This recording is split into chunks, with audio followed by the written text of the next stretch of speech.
देखिएगा आप, देखिए अब हम लोग इस सेगमेंट में लॉ ऑफ साइन प्रूव करेंगे। ट्रिग्नोमेट्री में हमने बहुत ज्यादा इस्तेमाल किया है लॉ ऑफ साइन का।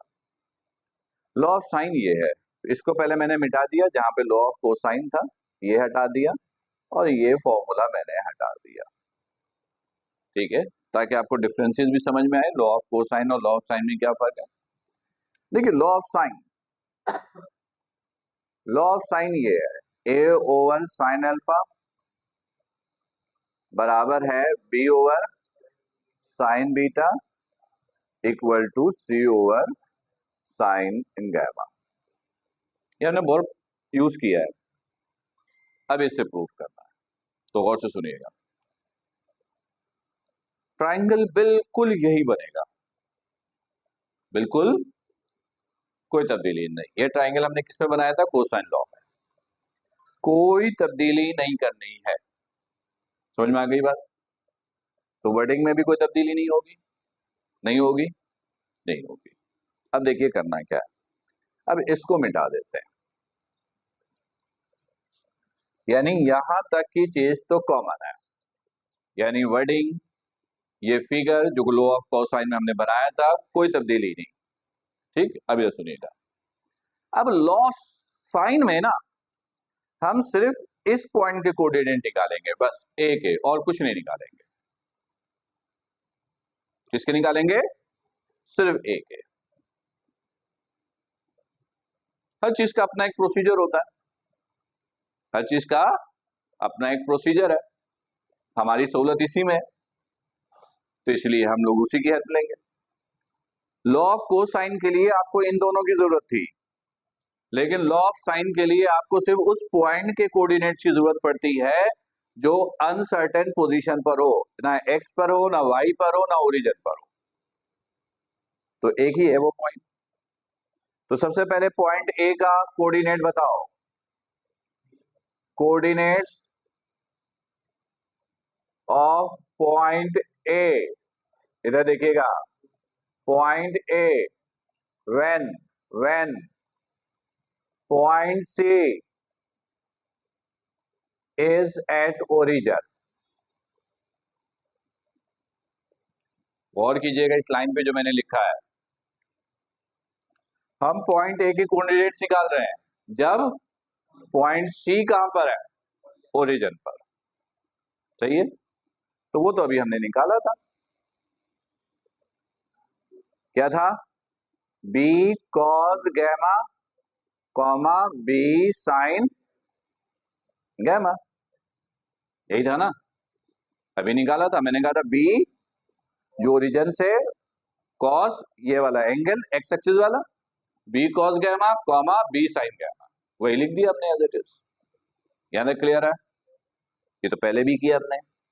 अब माइनर चेंज क्या आ रहा है वो सुनो। अब करना क्या है, इस पॉइंट का कोऑर्डिनेट फिर निकालना है, लेकिन ओरिजिन तब्दील करके। अभी ओरिजिन कौन है, अब हम लेंगे पॉइंट सी को ओरिजिन पे,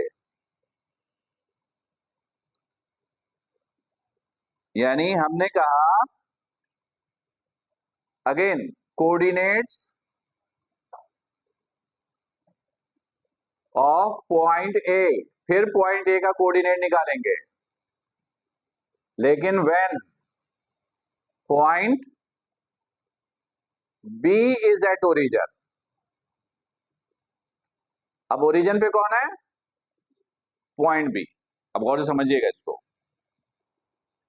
ये एंगल बीटा है, तो ये एंगल कितना होगा, एक्स एक्सिस से ये एंगल, ये होगा 180 माइनस बीटा। ये देखिएगा, ये जो पूरी लाइन होती है ना, ये पूरी लाइन, ये 180 डिग्री है, ये कितना है, तो अगर फर्स्ट करो कि यहां पर एक लाइन है और ये है बीटा, तो ये कितना होगा 180 माइनस बीटा, क्योंकि ये पूरा कितना होता है 180, 180 में से ये माइनस होगा, ये आ जाएगा 180 माइनस बीटा। सही है, तो बताइए क्या कोऑर्डिनेट्स होगा, कौन बताएगा। अब पॉइंट ए के कोऑर्डिनेट्स फिर बताओ, ए, सी कॉस 180 माइनस बीटा, एंगल हमेशा एक्स एक्सिस से लेते हैं, यहां एक्स एक्सिस से कौन था, गैमा, ये बीटा एक्स एक्सिस से नहीं है, एक्स एक्सिस से ये है, पॉजिटिव एक्स से 180 माइनस बीटा, और इसी तरह सी साइन 180 माइनस बीटा, ये निकला कोऑर्डिनेट। सही, सही है, यानी क्लियर। अच्छा, अब देखोगे ये भी पॉइंट ए का कोऑर्डिनेट, ये भी पॉइंट, तो इन दोनों पॉइंट को आपस में कंपेयर कर लो, दोनों एक ही पॉइंट्स हैं, पॉइंट तो अपनी जगह से हिला नहीं है, तो ये बराबर होगा इसके और ये बराबर होगा इसके, तो आपने लिखा आफ्टर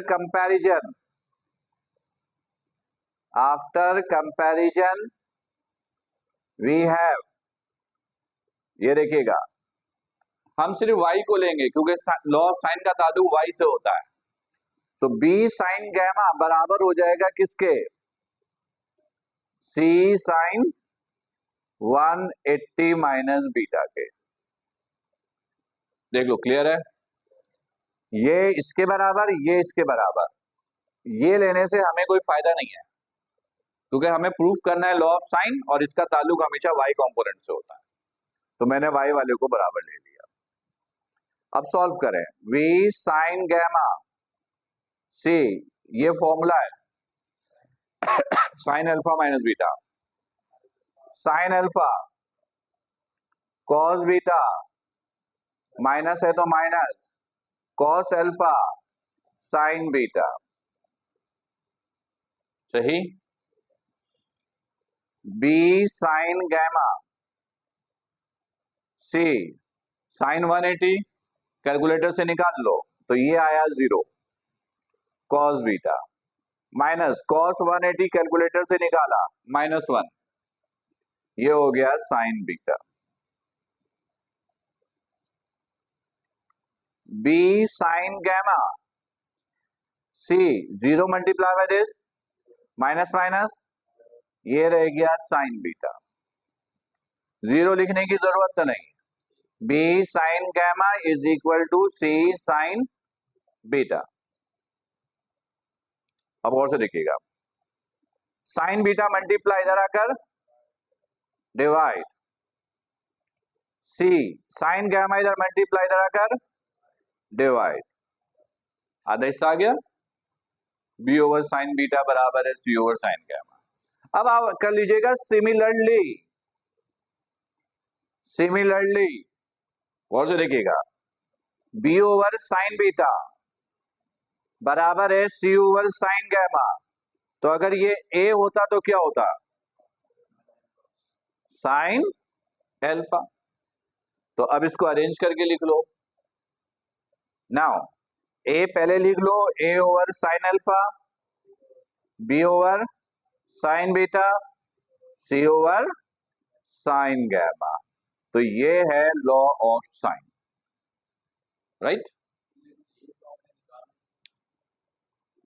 ये निकाला ना, तो ये सिमिलरली करके मिला। नहीं नहीं नहीं नहीं, ये पेपर में कैसे आएगा, सिंपल बोलेंगे prove that law of sign, और देंगे तो ये फॉर्मूला लिख के दे देंगे। अब आपको इसको प्रूव करना है, वो ये सब नहीं बोलेगा ये पहले करो वो पहले करो, वो क्यों कहेगा वो ये पहले करो, क्योंकि ये तो आपको सोचना है पहले क्या करना है। मैंने कहा कि जाकर ये कॉपी लेकर आओ, अब तुमको सोचना है कैसे कॉपी लानी है, पैसे कैसे अरेंज करने हैं, जाना कब है, मैंने कहा ये लाना है, ला के दो मुझे, अब तुम्हारा काम है सोचने का, तो हम एग्जाम में कहेंगे प्रूव लॉ ऑफ साइन, तुमको डिसाइड करना है कि स्टेप्स क्या होंगे, क्या प्रोसीजर होगा, कैसे प्रूव करना है, बस मैथमेटिक्स के लॉ को फॉलो जरूर करना है, उसके अगेंस्ट जाके नहीं काम करना है। आगे बात समझ में, तो पेपर में लॉ ऑफ कोसाइन या लॉ ऑफ साइन में से कोई एक प्रूफ के लिए आ सकता है, और इसमें बहुत ज्यादा चांसेस होता है लॉ ऑफ कोसाइन का, ठीक, ओके।